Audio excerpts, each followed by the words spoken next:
احنا الآن انتقلنا من قلت التعليم إلى التعلم إلى منطق آخر، وهو التعلم والتعليم. بمعنى أن نعطي أولوية للتعلم. ما معنى التعلم؟ التعلم هو ذاتي، هو أن نخلي المتعلم هو الذي يتعلم بمفرده ويتحمل مسؤولية تعلماته. بسط أستاذ من نعم فضلك. نعم. إذا تظهر من أعطينا خلال بالأمثلة تظهر من نحب خلال السياق. الأمثلة. نعم. لاحظي لما الأستاذ لا يهتم، ما يعطيش الأولوية، يخلي من خلال الأنشطة اللي نظمها. مثلا احنا نتكلموا على وضعية مشكلة في التعلم. ما معنى؟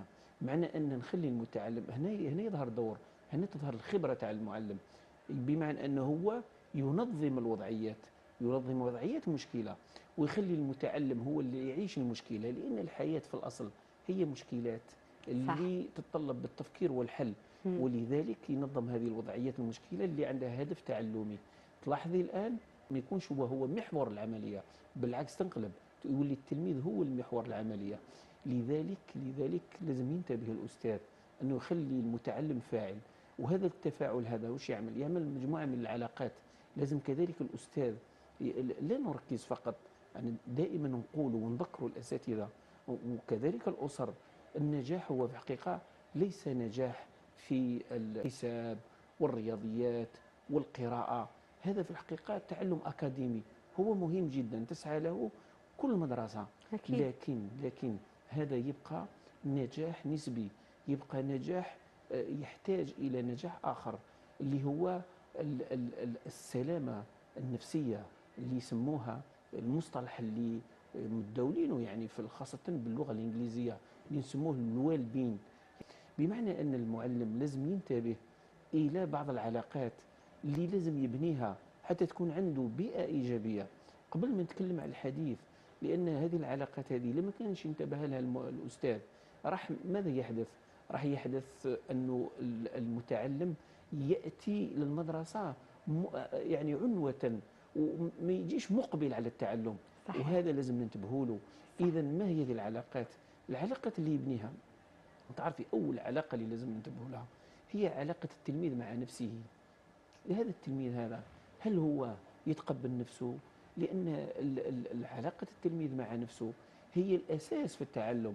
كيف ينظر كذلك العلاقة الأخرى، لأن هذه العلاقة مع النفس هي اللي تعطي الثقة، هي اللي تعطيه المسؤولية، هي اللي تخليه أنه يقبل على التعلم. هذه من البيت. هذه من البيت والمدرسة.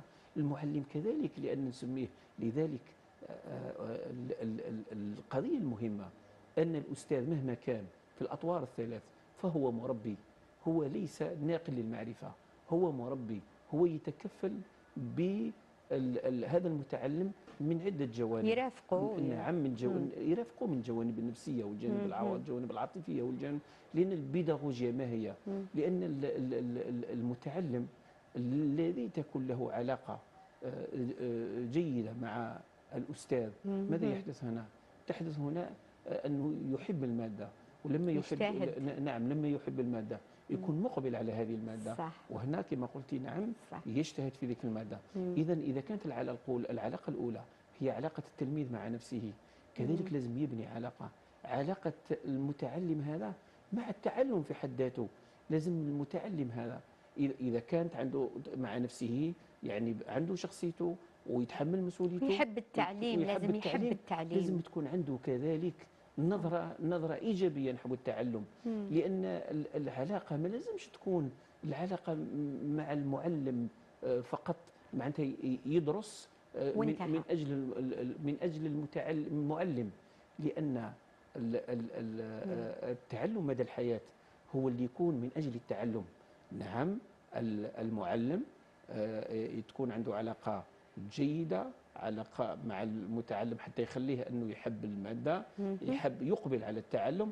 لكن في الحقيقة كذلك لازم يبني معه أنه لازم تكون عنده علاقة مع التعلم وليس مع المعلم، لأن المعلم ضروري تكون عنده علاقة، لكن في الأصل حتى يتم ويستمر التعلم ليس معنى أنه لما ينتقل إلى معلم آخر يتوقف التعلم.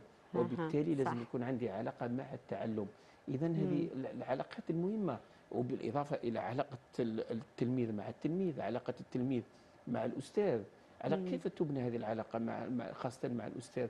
تعرفي لازم، لذلك نحن دائما نقول لابد من التكوين، لابد إذا في كل في في كل تكوينات أستاذ لا نصر اكيد في شوية. تكوينات، يعني تكوينات في الحقيقه كاين محليه مم. وكاين تكوينات جهويه وكاين تكوينات جميل، وطنيه. نذكروا لكن فقط. لكن احنا نقولوا صراحه مم. يحبذ لو نمشي للتكوينات اللي كانت في الاسبوع الاول من العطل، لان مم. الاسبوع الاول من العطل هو مخصص للتكوين.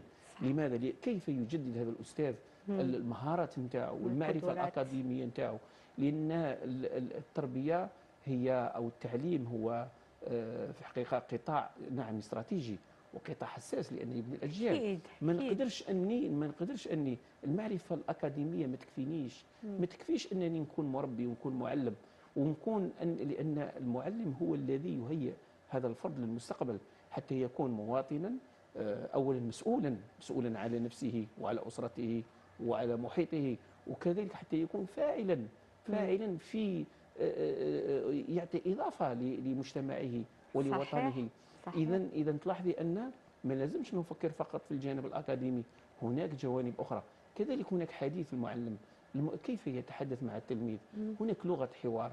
نحن دائما كمعلمين نطرح الاسئله نقول دائما لماذا لم تفعل، لماذا فعلت كذا، لماذا لان تعرفي لماذا هي في الحقيقه يشعر دائما المتعلم كانه متهم في، لان الجواب ما هو؟ يقول لك مباشره صح.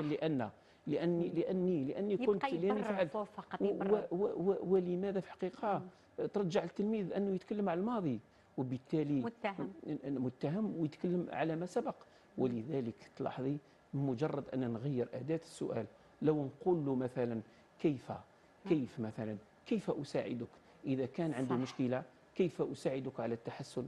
اذا كان تلميذ يجري في الساحه نقول له لماذا تجري في الساحه، ولا نقول له كيف اساعدك حتى انك دير رياضه. يعني نعم كيف يمكن حتى انك تتجاوز هذا المشكله. صحيح. هذا بالتالي لماذا؟ لان لما نطرح سؤال لماذا هو نتكلم مع التلميذ في الماضي، لكن كيف ان هناك شراكه والمستقبل ونبحث عن حلول.